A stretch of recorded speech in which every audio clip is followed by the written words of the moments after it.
Hello, so it's finally time for my June summary video. I have to admit some aspects of this month were a bit of like chaotic, unorganized, unfinished reading, but we will try to get through it, and let's get started. So the first book I'm going to mention is Siddhartha.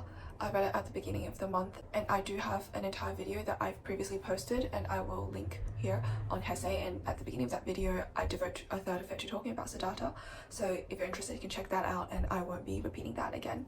The second one I'm going to mention is called Confessions of an English Opium Eater by Thomas de Quincey.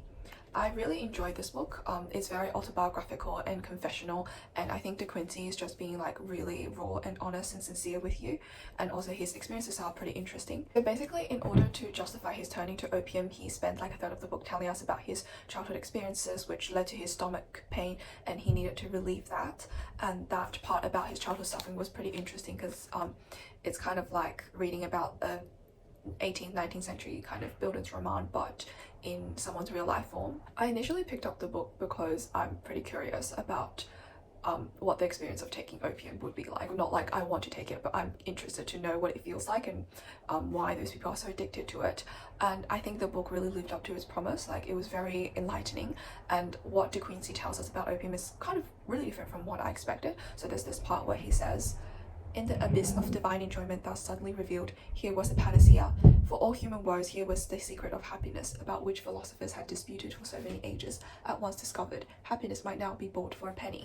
In comparing opium to wine, he says, "Whereas wine disorders the mental faculties, opium, on the contrary, if taken in a proper manner, introduces among them the most exquisite order, legislation, and harmony. Wine robs a man of his self-possession, opium greatly invigorates it. Wine unsettles and clouds the judgment, and gives a preternatural brightness and a vivid exaltation to the contempts and the admirations, the loves and the hatreds of the drinker. Opium, on the contrary, communicates serenity and equipoise to all the faculties, active or passive, and with respect to the temper and moral feelings in general, it gives simply that sort of vital warmth which is approved by the judgment." So that was very like unexpected and unheard of, and that was interesting. However, it's not to be misunderstood that he's written like this confession to encourage people to take opium and to celebrate it, because later when he does fall into excessive use, it was very painful for him, and he writes, "The sense of incapacity and feebleness from the direct embarrassments incident to the neglect or procrastination of each day's appropriate duties, and from the remorse which must often exasperate the stings of these evils to a reflective and conscientious mind, the opium eater loses none of his moral sensibilities or aspirations. He wishes and longs as earnestly as ever to realize what he believes possible and feels to be exacted by duty, but his intellectual apprehension of what is possible infinitely overruns his power, not of execution only, but even of power to attempt." And I do really like how the book ends on a didactic and really encouraging tone, because he says how like from his own sheer willpower he has recovered from like many years of addiction, and he's using that to kind of like encourage everyone to say that no matter what sort of addiction you're suffering from, don't defeat yourself before you've even tried to say you can't overcome it when you haven't even tried. So he says, "The issue of my case is at least a proof that opium, after 17 years use and 8 years abuse of its powers, may still be renounced, and that he may chance to bring to the task greater energy than I did, or that with a stronger constitution than mine he may obtain the same results with less." The next book I'm going to mention is Nausea by Sartre. So I love this book so much, I don't even know where to begin. Like literally a third of the way through I decided it's going to definitely go in my top 10 favorites list, even though it did throw me into like a major existential despair crisis for half of June. So it's basically about the few weeks that a writer, let me not butcher his French name, Antoine Roquentin, spends in a town called Bouville, and he's working on a biography of a historical figure called Monsieur de Rorbon. And the central theme of the book really surrounds like really random unsourced bouts of nausea that he gets at moments, and initially he didn't understand what it is, but after he finishes that book on Monsieur de Rorbon, and it's kind of like his sole occupation suddenly disappears, and he realizes this nausea is the result of kind of his fear and confusion and just being very terrified by being in touch with raw existence. And like in description of this, he says things like, "I should so like to let myself go, to forget, to sleep, but I can't, I'm suffocating. Existence is penetrating me all over, through the eyes, through the nose, through the mouth."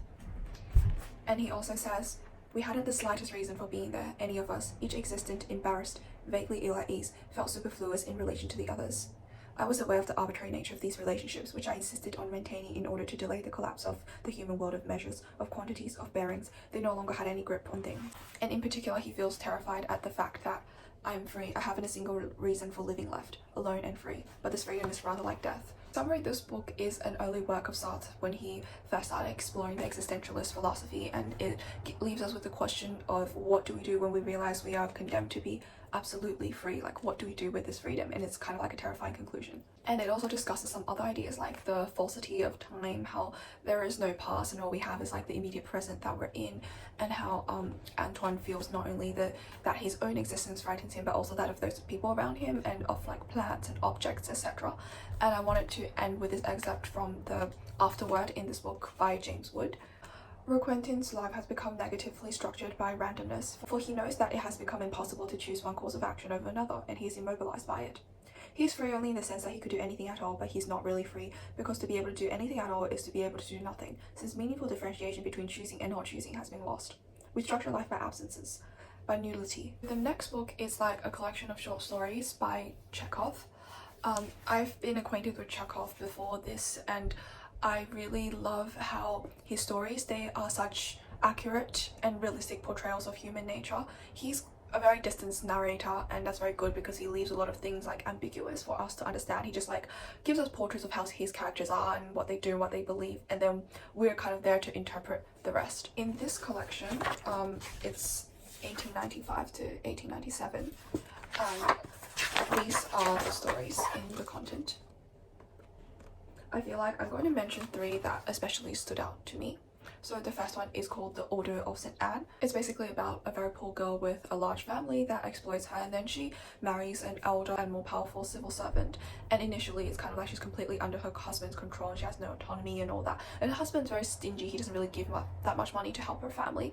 But when she kind of like comes out into society, she is very beautiful, so she catches a fancy of all those very much richer and powerful gentlemen in like middle upper class society, and from that she's kind of like the power dynamics flipped from that point onwards between her and her husband, and she's able to demand a lot of things of him, and she kind of suddenly transforms into this high class lady, and she's able to do whatever she likes. And after that transformation, it's kind of like she's pretty rude to her husband and like she's neglectful to her family.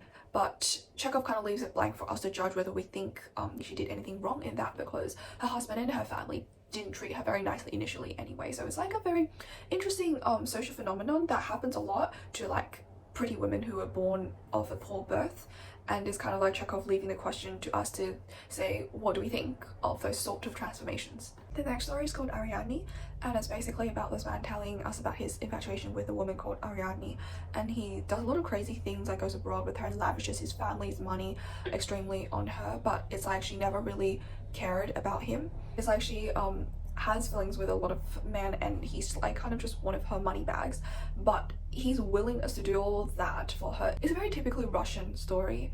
It's such a trope in Russian literature to romanticize all the crazy things like one does for love, like all those duels and stuff.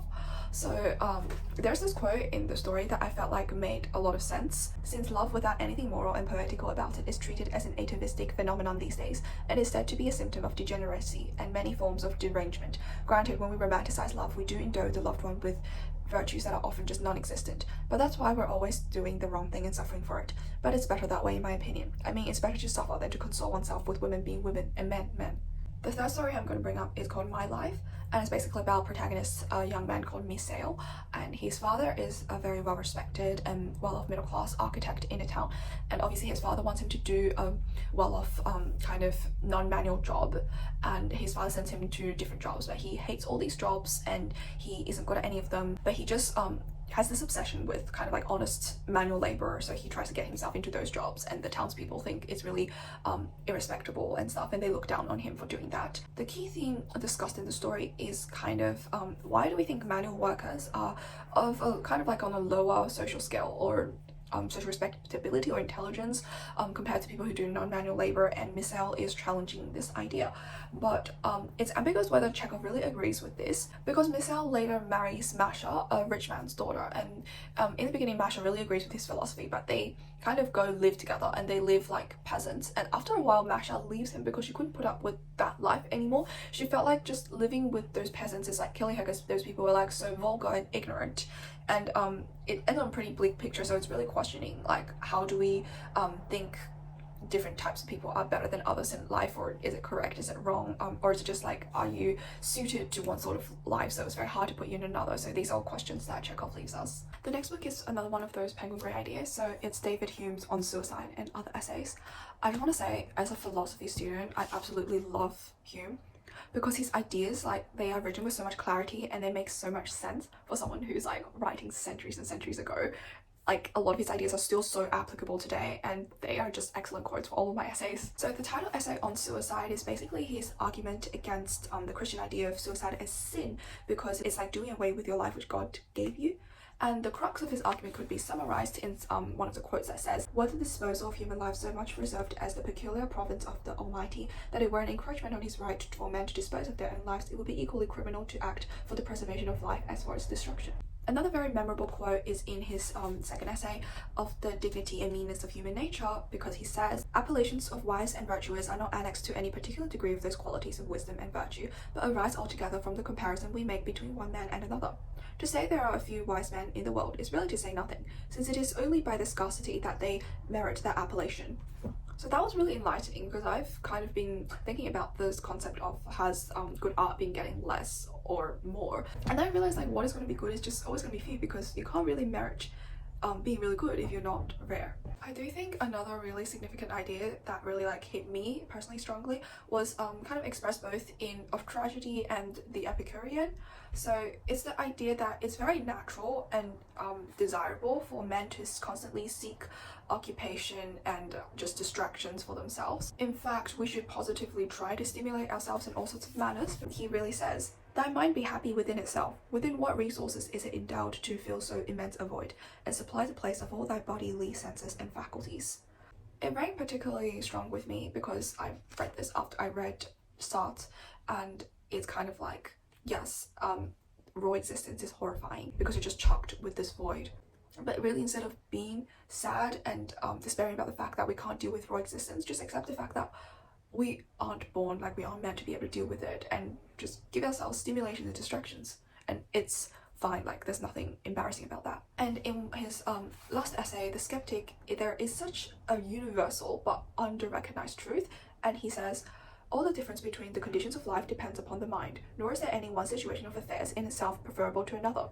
No man would ever be unhappy could he alter his feelings." Overall, I just want to summarize, Hume has so much wisdom about life, and all his works are written with a great lot of clarity. I think it's very accessible even to non-philosophy students. So now we're moving on to some like unfinished stuff. One of the books is this one. It's called The Passion According to G.H. by Clarice Lispector. I just came across this randomly in a bookstore one day, and I've never heard of this writer. Apparently she's a Brazilian writer in the mid-20th century.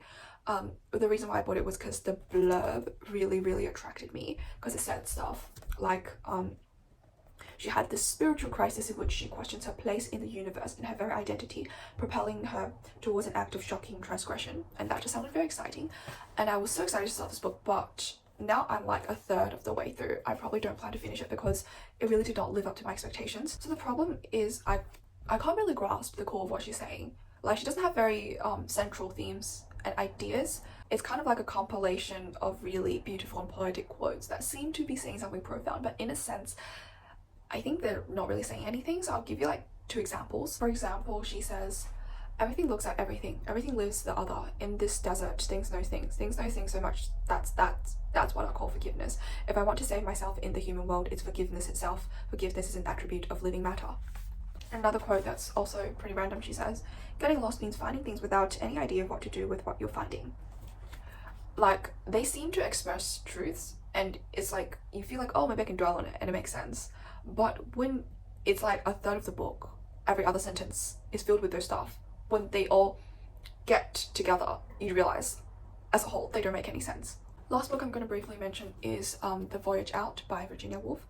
It's basically about a girl, well, not really a girl, young woman, her coming of age story as she takes a voyage out of England. I'm a third of the way through, and right now I think I'm relatively well entertained by this, so I'm looking forward to continuing it and maybe reporting back next month. What I want to say is this is one of Woolf's earliest works, and it's really interesting to see how in her earlier work, she still writes kind of in a more traditional Georgian fiction narration style. So her stream of consciousness hasn't really fully developed. And I think the thing that I love and appreciate the most about Woolf is almost for every single work, her style changes a little, and you can really see the progression through time. And I feel like she does on purpose really try to kind of stretch herself and experiment with every single new work. So with her, there's so many surprises. So yeah. So here's a wrap on my June readings. I hope some of the books have been helpful recommendations, and if you like this video, please don't forget to like and subscribe.